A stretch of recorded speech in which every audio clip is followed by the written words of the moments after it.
more humble. So it's crazy. I feel like the internet gives you that. Man, welcome back to another episode of the Think Successfully Room. This is a platform where we focus on building mindsets. We building character, bringing value to both you and your people, and aligning your body with your intelligence. I am your host, Q.B Amaazn. And today we back with a part 2 with Mr. Dwayne Wilson, man. Appreciate you for sliding again, Absolutely, my guy. Appreciate you guys having me. Yeah, man. As always, man, your energy is needed.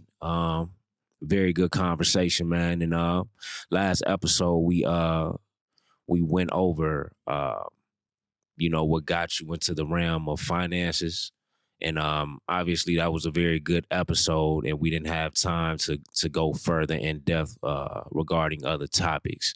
But there is one particular topic I want to touch base on, and a lot of people don't understand the power of it, is automation. Whether that's automating, paying your bills on time, whether that's just automating just paying yourself the same way 401k, and you contribute to your 401k without thinking about it. Right. Being able to contribute to other savings accounts outside of your 401k is also needed. Yep. So what would be your thoughts and just your opinion on automation? Well, first of all, I'm glad you brought up the 401k, right? Because a lot of people only look to apply that thought process to their 401k because out of sight, out of mind. Mm-hmm. But once we start to recognize that now everything can be charged on a swipe, you don't have to necessarily go to a place to pay bills. And I know that's old school. Like you had to go to the water tower to pay your water bill. But now you can actually charge everything on a credit card, right? Yeah. So the first things first is to have a budget in mind, knowing exactly what's going to be coming out. Right. What are your living expenses?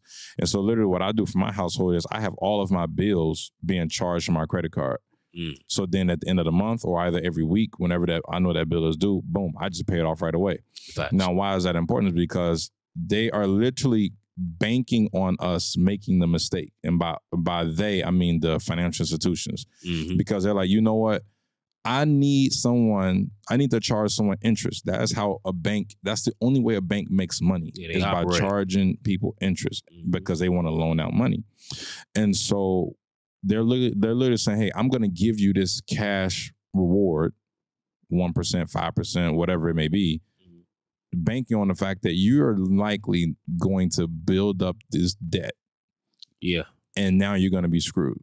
Right. So that's literally how they entice. But if you're smart about it, you work the system to your benefit. So that's number one in terms of automation. Number two is automate how you're saving. Because once you start to build up the habit of saving money, my mentor once told me that if you can save with a little bit of income, then you'll learn how to save with a lot of it. Facts. If you know how to split $1 into its multiple parts, then you'll know how to split 1,000. Same thing. You'll know how to split 1,000,000. It's all just percentages after that. So people can use like Acorn, for example. With every swipe, a little bit of money goes to an investment account. If you're not good at investing, you don't want to get into that realm, just use Acorn. They'll invest the money for you. Man, you talking about Acorn, the green card, right? Yep. Man, Acorn is actually fire, man. I actually got put up on Acorn 3 years ago, as a matter of fact, man. This lady named Jerry Tolliver, which is the reason for me becoming so just swift when it comes to the credit, because I repair my own credit. I didn't go to no credit repair agency. I actually took the time. I learned, and she was one of the first individuals I came across. And what's crazy is that she don't have a very large following. You know what I'm saying? She probably was doing 700, maybe 800 views on YouTube, but she was very knowledgeable, and I understood the value behind what she was saying. And she offered this platform that she called Fly Credit University, where she had just multiple different modules on different topics regarding credit. And I forgot the name of the module that was discussing Acorn, and how Acorn was pretty much capable of investing money, really creating a portfolio for you, and investing money into that portfolio without you thinking about it. So the way that it worked is that, say like you linked your credit card, maybe even debit card, to your Acorn account, and you made a transaction of, I don't know, let's say $3.90. Acorn would actually take the difference or round it up. So it would be 10 cents and it would automatically invest it for you. Yep. But another thing that stood out about Acorn is that so it has an ATM locator. And obviously when we go to ATMs, what happens when we go to ATMs? We got to pay $3-4 to gain access to money that already belongs to us. Right. Acorn actually allowed you to access your money ATM free. They waived the fees. Yeah, they waived the fee for you. And they had an ATM locator that was integrated in the Acorns app that showed you exactly where these ATMs were that allowed you to access your money fee free. Yep. Yeah, and that's the reason why I use online banking. Ally actually does that as well. You can go to any ATM, and I believe they'll reimburse you like $10 a month. You said it's called Ally? Yep, ALLY. Yep. Let me go ahead and write that. Online banking is legit. Yeah. So is it better than Acorn, or they serve different purposes? Well, I would say that they serve different purposes. I would still utilize Acorn because, again, if you're not wanting to invest your money for yourself, you just want it to be out of sight, out of mind, use Acorn. Okay, yeah, man. No, Ally's more, you can use it as your regular, like a Chase account, but it's your regular checking and savings account. Man, whoever listening to this, if they caught Acorn, for sure they need to look at it. Then Ally, that's my first time listening or hearing this, so that's another one they need to check out. Yeah, and Ally, because as interest rates have been going up, banks are also offering higher savings interest rates on their savings accounts. Ally has probably the highest savings account rate in the U.S. I think it's like a 4.25%. Oh man, so that's, I mean, damn, that can go back into, man, the rule of 72, man. Let's talk about that compound interest, man. So obviously the rule of 72 is a basic formula. I'm not really sure how to define that. It's a formula that you use that gives you the amount of years that it'll take your money to double. Correct. Right. So are you able to go more into detail about the equation of the rule of 72? Right. So I'll first of all say the importance of the rule is for the audience to be aware of. It emphasizes the need to know how your money is performing. A lot of people, for example, 401k, they just dump money in there, but they're not checking on a yearly basis. Okay, what's my rate of return? Or what's my growth rate? Is it growing at average 10%? Is my account growing at average of 5%? Because that's truly, the rule of 72 also helps you plan for retirement. Simply, you take the number 72, you divide it by the annual growth rate or your interest rate, right? So again, if my account is growing at about 6%, on average yearly, I would take 72, divide that by 6. That gives me 12 years that it takes my money to double. So obviously you want your number to be in the double digits. And this is the reason why, in order for anyone to be wealthy, you must invest. Facts. Savings, now again, savings is important because you need the liquid cash right away. But the only way anyone can generate wealth is through investing. Like if you look at the S&P 500, like since it was ever created and formed, it's done an average of 10% per year on average. So if you do that versus waiting 12 years, if you was at 6% interest, you'd be doubling your income at every 7 years. 72 divided by 10, right? Roughly 7. Right. So that right there, you can literally lower your time span of how fast you can invest when you're recognizing that you can get higher yields wherever you can go. Now, so obviously that equation will help you, I guess look at your accounts differently as far as, the interest rate that's happening annually, and just knowing exactly, okay, if this has a 6% return annually here, maybe it's a better option for me to put my money here. Exactly. We can go back to life insurance policies, right? So for example, it goes back to diversifying. Have a savings account because that's at least getting you free money, right? And it's liquid cash. You always have access to it right away. That's usually for your emergencies. You can also look at you got life insurance policies, the cash value life insurance policies. That's also tracking with the S&P 500. The reason why I recommend that to be your second option is because if the market goes down, you're not losing money. Right. Versus if it was just an S&P 500, you got to go with the ebbs and flows of the market. If that year you take a loss, you got to take a loss with the stock market, right? Mm-hmm. So that's why that would be the stock market is third option after the life insurance, cash value life insurance policies.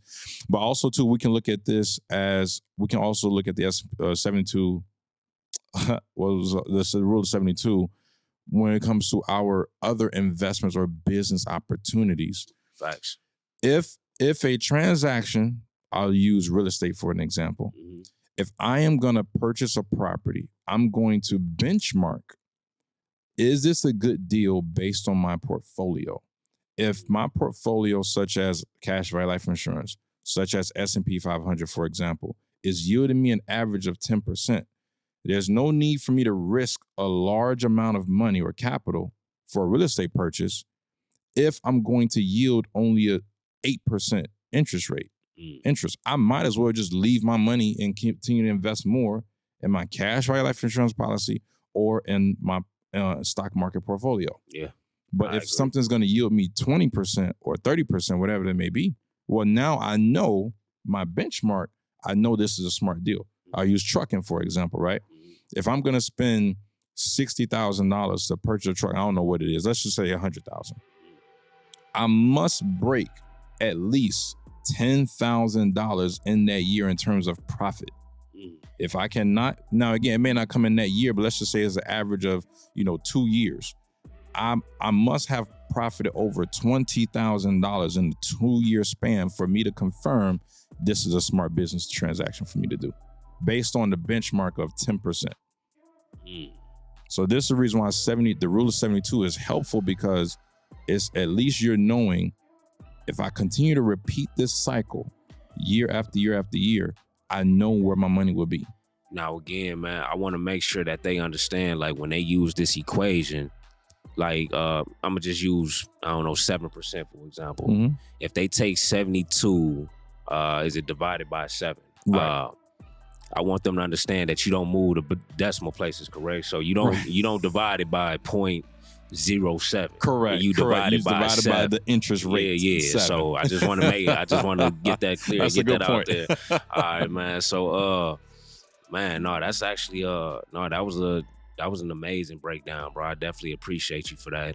And that actually helped me out, and I learned because obviously, some of us may have heard of the rule of 72, but we don't necessarily understand the multiple different ways that we can use it. Mm-hmm. So the next thing I wanna touch base on, Brody, is the importance of personal finance, right? Mm-hmm.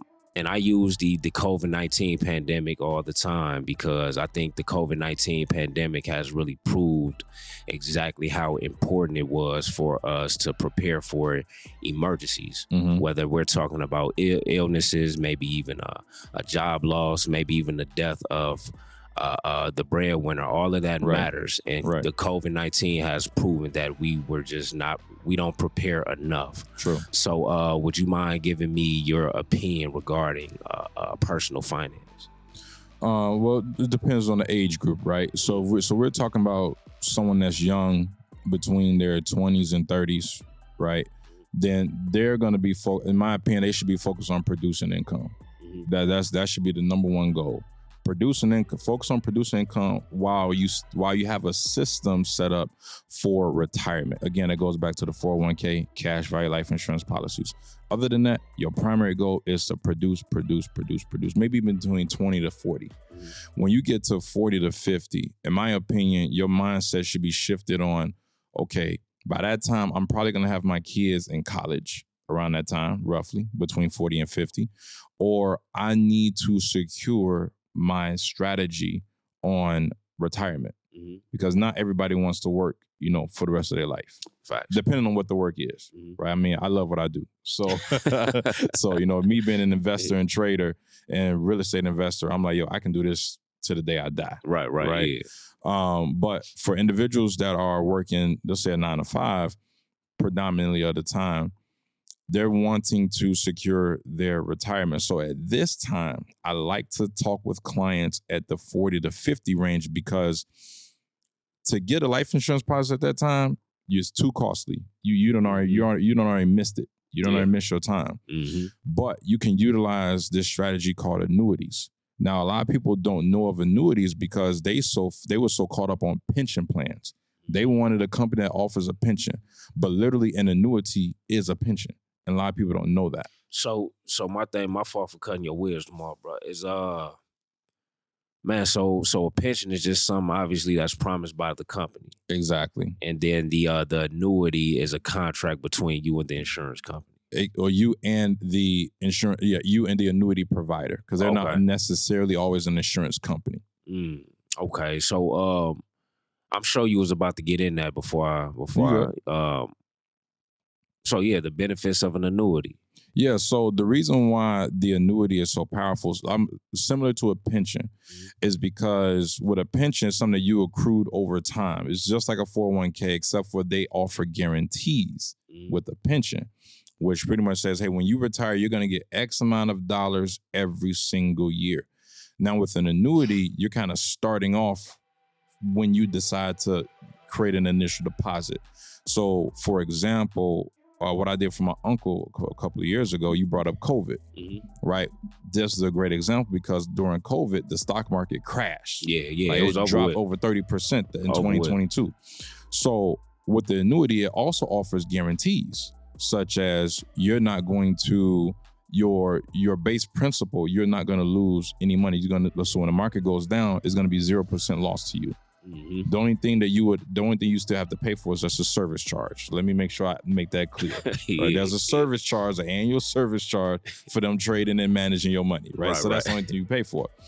But when the market goes up, your annuity is also being credited that same interest. So again, if the stock market goes up 10%, you're getting at 10%. Now here's the beautiful part about it though. What I set up for my uncle is called an income rider, a lifetime income rider.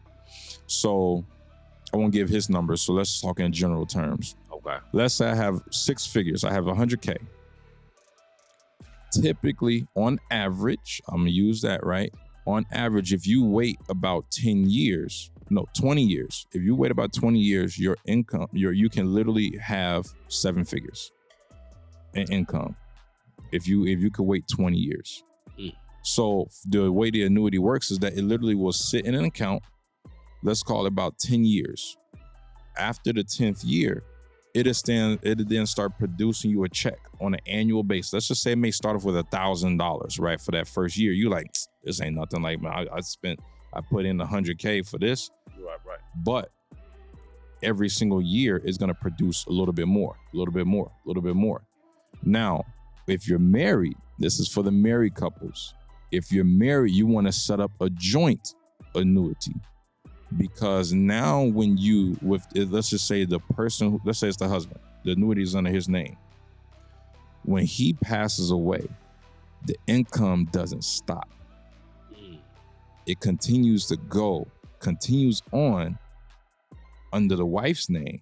And now her checks every year continue to grow and grow and grow. So imagine eventually you start getting a year where you start getting $100,000 check. Then the next year you get $120,000 check, but you only deposited 100K from year one, 20 years ago. So this is the reason why annuities, like whoever is not investing in an annuity right now at the age of like 40 to 50, they're missing out. That's the move right now. That's the move. In that age. So when I say that's the move, like that's something you need to be doing. That's something that they need to do. Because again, if you leave it to chance in the stock market, a little 401k, for example, imagine going back to COVID. There's a case study on this. An individual, the year of 2022, he's about to retire. He's already had it mapped out years ago. 2022, I'm going to retire, right? Market crashes about 30%. Now, at the time, we can see hindsight, right, that it crashed and then it recovered. But you don't know that when you see your money going down. Right. He got $1 million in this particular account, all invest in the stock market, loses 30% because let me just pull out. I'm about to just go home right now, right? I'm going to pull out. Files his paperwork, boom, 30%, that is $300K that he lost out of the $1 million. He got $700K left. So he thought. Why? Because in a 401k, now you got to pay them taxes. Right. So that's an additional like 350, 300, over 300K. Yeah. He's left with about $440,000 out of $1 million. Dang. All because he left all of his money for chance to lose. Number one, you lose in taxes, and then number two, you lose the stock market volatility. So if you put your money into an annuity, that's the way to go. Yeah, it's providing that shield. It's providing that shield for it. Yeah. Damn, man. Ooh, them was gems right there, bro.